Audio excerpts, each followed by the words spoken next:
Assalamualaikum warahmatullahi wabarakatuh. Selamat pagi anak-anak, semoga kalian sehat selalu ya.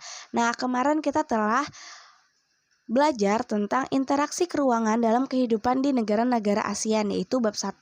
Nah, sekarang kita akan belajar tentang bab 2, yaitu pengaruh interaksi sosial terhadap kehidupan sosial dan kebangsaan.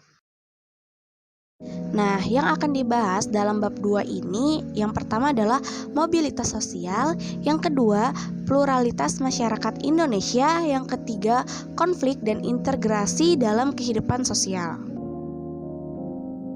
Nah, yang pertama kita akan membahas tentang mobilitas sosial. Nah, mobilitas sosial adalah perpindahan posisi seseorang atau kelompok orang dari lapisan yang satu ke lapisan lainnya. Nah, seseorang yang mengalami perubahan atau kedudukan status sosial dari suatu lapisan ke lapisan lain, baik menjadi lebih tinggi maupun menjadi lebih rendah dari sebelumnya atau hanya berpindah peran tanpa mengalami perubahan kedudukan disebut mobilitas sosial. Nah, contoh dari mobilitas sosial bisa dilihat gambar yang paling atas. Di situ adalah seorang pegawai rendahan di salah satu departemen. Ia beralih pekerjaan menjadi seorang pengusaha dan berhasil dengan gemilang. Nah, contoh dari mobilitas sosialnya adalah ia dari pegawai rendahan menjadi pengusaha yang kaya raya. Nah, bisa dilihat contoh gambar yang di bawah. Di sini adalah seorang anak pengusaha yang mengikuti jejak ayahnya yang berhasil. Nah, lalu membuka usaha lain, namun si anak ini gagal di pertengahan dan akhirnya ia jatuh miskin. Nah, mobilitas sosial ini adalah dari ia kaya raya menjadi miskin karena perubahan mobilitas sosialnya. Sekarang kita masuk ke bentuk-bentuk mobilitas sosial. Nah, bentuk-bentuk mobilitas sosial ini terbagi menjadi dua, yaitu mobilitas vertikal dan mobilitas horizontal. Nah, yang pertama, saya akan menjelaskan tentang mobilitas vertikal. Nah, vertikal adalah perpindahan seseorang atau kelompok dari suatu kedudukan sosial ke kedudukan sosial lainnya yang tidak sederajat, baik pindah ke tingkat yang lebih atau social climbing maupun turun ke tingkatan lebih rendah social sinking.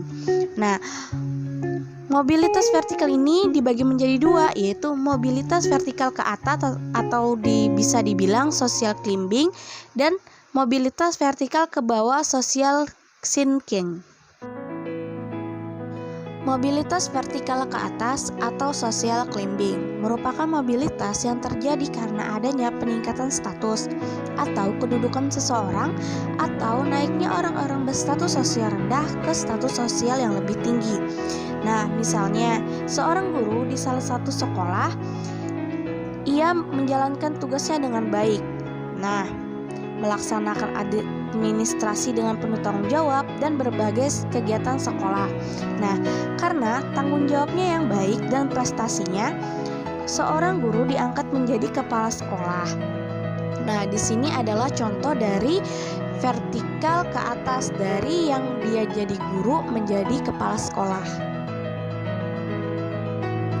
Nah, mobilitas vertikal ke bawah atau social sinking merupakan proses penurunan status atau kedudukan seseorang. Proses social sinking sering kali menimbulkan gejolak kejiwaan bagi seseorang karena ada perubahan pada hak dan kewajiban. Nah, contohnya dari ia kepala sekolah menjadi guru biasa karena kinerjanya yang kurang baik. Nah, bentuk-bentuk mobilitas sosial yang kedua adalah mobilitas horizontal, yang dimana perpindahan status sosial seseorang atau sekelompok orang dalam lapisan sosial yang sama. Nah, peralihan individu atau objek-objek sosial lainnya dari suatu kelompok sosial ke kelompok sosial lainnya yang sederajat. Semisalnya, ada guru SMP 2, ia dipindah menjadi guru SMP 6. Nah, jadi perpindahan status sosial ini sama-sama menjadi guru biasa. Nah, lanjut ke dalam faktor-faktor pendorong dan penghambat mobilitas sosial. Yang pertama adalah faktor struktural, yang kedua adalah faktor individu, yang ketiga ada faktor sosial, yang keempat ada faktor ekonomi, yang kelima ada faktor politik, dan keenam adalah kemudahan akses pendidikan. Yang pertama adalah faktor struktural. Nah, faktor ini terkait dengan kesempatan seseorang untuk menempati sebuah kedudukan serta kemudahan untuk memperoleh. Nah, struktur masyarakat Indonesia sangat terbuka. Oleh karena itu, orang miskin dapat mengalami mobilitas sosial setinggi-tingginya bahkan menjadi presiden. Nah, contohnya ada di bawah ya. Di situ ada semua presiden Republik Indonesia. Nah, yang dimana mencapai status sosial yang tinggi berkat sistem demokrasi yang berlaku dalam politik di Indonesia. Nah, hal ini tentu berbeda dengan sistem pemerintahan kerajaan ya, yang dimana pengganti raja adalah keturunan sang raja sendiri. Jadi turun-temurun. Yang kedua adalah faktor individu. Nah, individu adalah kualitas seseorang baik ditinjau dari segi tingkat pendidikan, penampilan, maupun keterampilan pribadi. Nah, di sini ada contoh, 2 orang sarjana dari perguruan tinggi yang sama melamar dan hanya 1 orang yang keterima. Karena apa? Karena dianggap memiliki ambisi dan komitmen dalam hidup di dalam pekerjaan tersebut.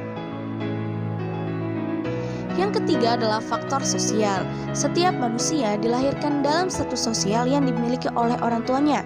Apabila ia tidak puas dengan kedudukan yang diwariskan oleh orang tuanya, ia dapat mencari kedudukan yang sendiri di lapisan sosial yang lebih tinggi.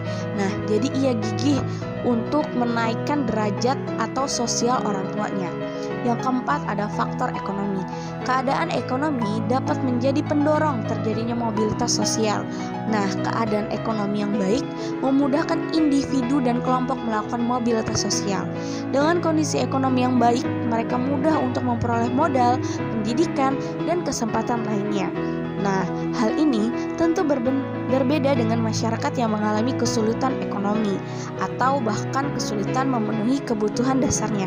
Pada masyarakat yang mengalami kesulitan memenuhi kebutuhan dasar, prioritas utama adalah kebutuhan primer, yaitu sangan pangan. Faktor yang kelima adalah faktor politik. Nah, keadaan negara yang tidak menentukan akan mempengaruhi situasi keamanan yang bisa mengakibatkan terjadinya mobilitas manusia ke daerah yang lebih aman, atau bisa juga disebabkan oleh sistem politik pemerintahan yang bertentangan dengan hati nurani maupun paham yang dianut. Nah, jadi meskipun negara subur, namun kondisi politik yang tidak kondusif bisa mempengaruhi mobilitas masyarakatnya. Yang keenam adalah mudah dalam akses pendidikan. Jika pendidikan berkualitas mudah didapat, tentu mudah juga bagi orang yang melakukan pergerakan atau mobilitas dengan bekal ilmu yang diperolehnya. Kesulitan dalam mengakses pendidikan yang bermutu menjadikan orang tak menjalani pendidikan yang bagus serta sulit untuk mengubah status karena kurangnya penguasaan ilmu pengetahuan. Beberapa faktor penghambat mobilitas sosial. Nah, dibagi menjadi 2, yaitu kemiskinan dan diskriminasi. Yang pertama adalah kemiskinan. Faktor ekonomi dapat membatasi mobilitas sosial. Bagi masyarakat miskin, mencapai status sosial tertentu merupakan hal yang sangat sulit. Hal ini penyebabnya kemiskinan adalah pendidikan yang sangat rendah. Masyarakat yang berpendidikan rendah berpengaruh terhadap kualitas sumber daya manusia. Akibatnya, tingkat kemudahan untuk mendapatkan pekerjaan terbatas. Yang kedua adalah diskriminasi. Nah, diskriminasi ini berarti perbedaan perlakukan karena alasan perbedaan bangsa, ras, agama, golongan. Contohnya, pada masa penjajahan terjadi diskriminasi pemerintahan Hindu Belanda terhadap masyarakat keturunan Eropa dan masyarakat Indonesia dalam memperoleh pendidikan. Masyarakat Indonesia disediakan sekolah yang kualitasnya berbeda dengan sekolah-sekolahan untuk orang-orang Eropa. Hal ini tentu mempersulit mobilitas sosial rakyat Indonesia. Masuk ke dalam saluran-saluran mobilitas sosial. Yang pertama adalah pendidikan. Nah, saluran bagi mobilitas vertikal yang sering digunakan karena melalui pendidikan orang dapat mengubah statusnya. Nah, pendidikan ini memberikan kesempatan pada setiap orang untuk mendapatkan kedudukan yang lebih tinggi. Contohnya, seorang anak dari keluarga miskin mengenyam sekolah sampai jenjang perguruan tinggi. Setelah ia lulus, mengetahui dagang dan menggunakan pengetahuannya untuk berusaha. Setelah ia berhasil menjadi pedagang, secara otomatis status sosialnya juga meningkat. Yang kedua adalah organisasi politik. Nah, bisa dilihat gambaran di sebelah, di situ adalah organisasi politik dalam negara Indonesia. Ada Partai Nasdem, PDI, Gerindra, dan lain sebagainya. Nah, organisasi atau kelompok yang bergerak atau kepentingan atau keterlibatan dalam proses politik dan dalam ilmu kenegaraan secara aktif berperan dalam menentukan nasib bangsa tersebut. Contohnya, seorang anggota partai yang profesional dan punya dedikasi tinggi kemungkinan besar akan cepat mendapatkan status yang semakin tinggi dalam partainya sampai akhirnya menjadi anggota Dewan Legislatif. Yang ketiga adalah organisasi ekonomi. Organisasi ekonomi antara lain adalah koperasi dan badan usaha. Nah, koperasi tujuannya untuk menyejahterakan anggotanya. Karena itu, koperasi akan melayani kebutuhan anggotanya. Melalui organisasi koperasi, kesejahteraan anggota dapat diperjuangkan. Keberhasilan perjuangan koperasi mencerminkan keberhasilan perjuangan anggota-anggotanya. Yang keempat adalah organisasi profesi. Nah, organisasi profesi ini merupakan himpunan orang-orang yang memiliki profesi yang sama, sehingga mereka akan lebih kompak dan kuat memperjuangkan profesinya. Contoh, organisasi profesi lain yang dapat dijadikan sebagai saluran mobilitas vertikal adalah Persatuan Guru Republik Indonesia yang sering dikenal adalah PGRI, dan Ikatan Dokter Indonesia atau yang dikenal ID, Himpunan Pengusaha Muda Indonesia yang dikenal HIPMI, dan organisasi lainnya. Nah, kita masuk ke dalam dampak mobilitas sosial. Nah, dampak mobilitas sosial ini adalah dampak positif dan negatif. Nah, di sini adalah dampak positif. Yang pertama adalah mendorong seseorang lebih maju. Terbukanya kesempatan untuk pindah dari strata yang satu ke strata yang lainnya menimbulkan motivasi yang tinggi pada diri seseorang untuk maju di berbagai bidang. Yang kedua adalah mempercepat tingkat perubahan sosial. Misalnya, pada masyarakat desa, penduduk yang berhasil melakukan mobilitas sosial biasanya akan mempengaruhi teman-temannya dan masyarakat lainnya. Yang ketiga adalah meningkatkan integrasi sosial. Terjadi mobilitas sosial dalam suatu masyarakat dapat meningkatkan integrasi sosial. Contohnya, ia akan menyesuaikan diri dengan gaya hidup, norma-norma yang dianut oleh kelompok orang dengan status sosial yang baru, sehingga terciptalah integrasi sosial. Dampak negatif. Yang pertama adalah terjadinya konflik. Nah, mobilitas sosial merupakan salah satu perjuangan manusia dan kelompok sosial untuk mencapai posisi sosial yang semakin tinggi. Persaingan ini dapat menjadi konflik. Persaingan atau konflik perlu disikapi dengan bijaksana.